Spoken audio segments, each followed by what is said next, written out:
I'm here because I am a participant in the Inspiring Recovery group, and it is a group where we are all each other's cheerleaders, no matter what we're going through. Everybody comes from a different walk of life of what they are recovering from, and it doesn't matter. Pain is pain, hurt is hurt. That's how I feel about it. It doesn't matter if you came from alcoholism, someone else came from abuse, someone else came from drug addiction, someone else came from alcoholism, else came from a real bad sickness, someone else came from homelessness. It doesn't matter what you're recovering from. Pain is pain, hurt is hurt, and it doesn't feel good to anybody. So, today's topic, I am talking about finding hope. And that is something that looks very different to everybody. It doesn't matter what it is you're going through in life. At some point, you lose a little bit of hope or a whole lot of hope, depending on the nature of what it is that you're dealing with. And each person handles it a lot different. There are different things that could cause you to lose hope, like you never see a way out of something, or there's always something going wrong, and you just get to a point where sometimes where you feel like, oh, I've had enough. And some people can't handle pressure at all, so soon as it happens, they're done. So everybody has their own way of dealing with things. So some people, they check out of life. They do. They just stop living. And what I mean by that is they some choose to become homeless, some stop working. And just because someone chooses to be homeless does not mean they don't have income. Some people, it's just like they have to, it's their way of taking things off of their plate. Some people, they can still get up and go to work and dress, go to work and feed themselves. They just can't handle managing a home at that time. So that is something that they took off of their plate. That's what I mean by being homeless. Some, they can do the home, but they can't handle being at work. So they end up being penniless. And then there are others who, as a way of coping, they choose to do get involved with have end up with addictions, whether it's drugs or alcohol or whatever. And some even have suicidal ideations. So there are different things that people do to deal with not having hope or losing hope or the complete loss of hope. And so I remember when I was in that particular place, I was a teen, and I had been going through so much in my life. And of course, everybody does. Everybody deals with something in their life. Nobody escapes pain. But I had gotten to a point where I just closed people off. I stopped talking like I was, and I'm pretty much an extroverted person. So for me to not want to be involved with other people, um, it just was unheard of. I drowned myself, and I'm a book lover. I love books.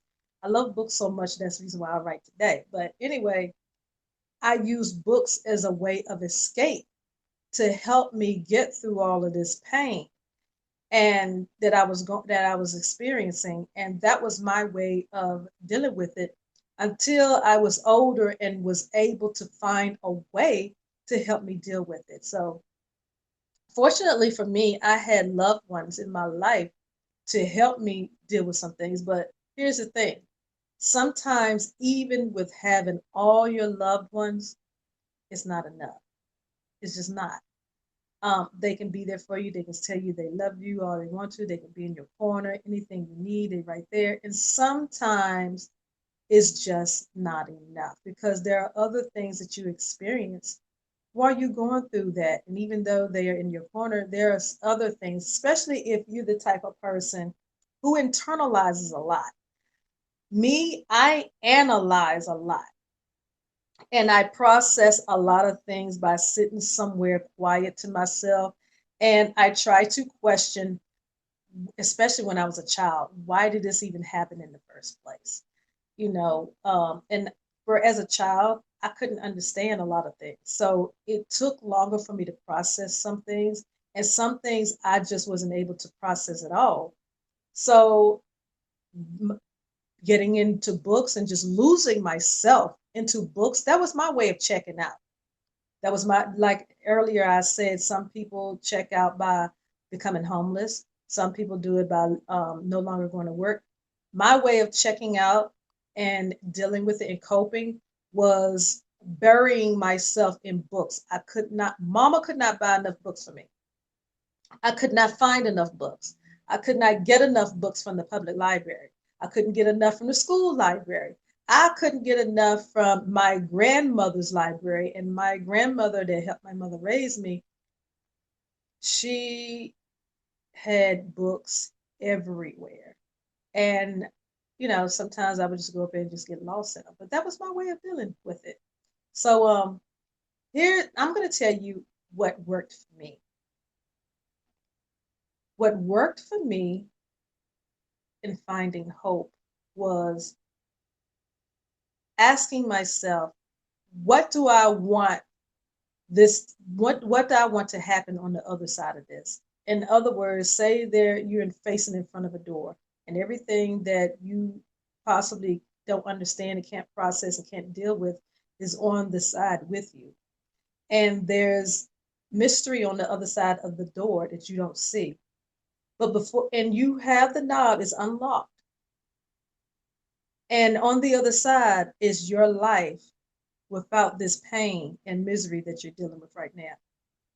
What do you want that to look like? And I have a very vivid imagination. So as a child, I think I started doing this when I was about 19 or 20 years old. I didn't start, adapting to this. No, I take that back. I was just before high school let out. And I was 18 when I graduated. And I didn't do it that often because I was very busy. I had to help my mom with my two younger sisters. So there wasn't a lot of time to spend and helping myself heal. But anyway, I asked myself, what do I want it to look like on the other side of the door?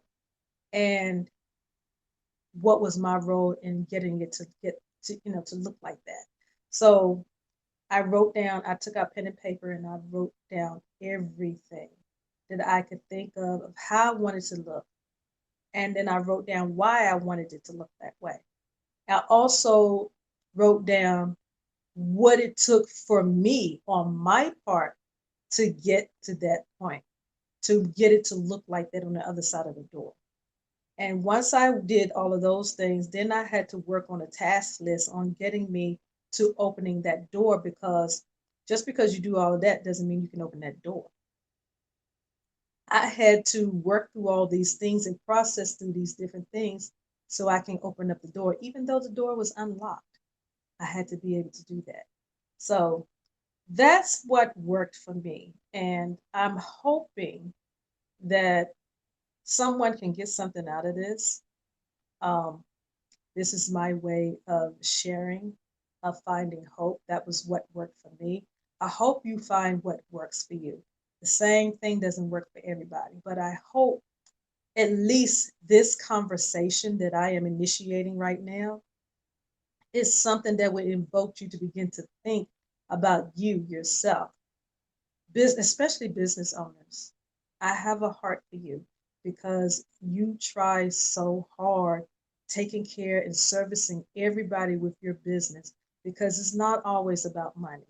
Yes, you're in business to be profitable, but you're also there to do a service. And a lot of times we get so caught up in it that we do not take the time to tend to ourselves as we deserve to be.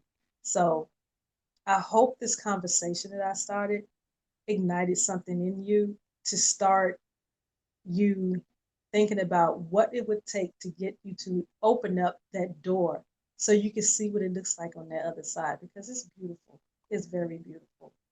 And I hope you open that door. This is Elegant Granny. I hope you have a good day. Bye.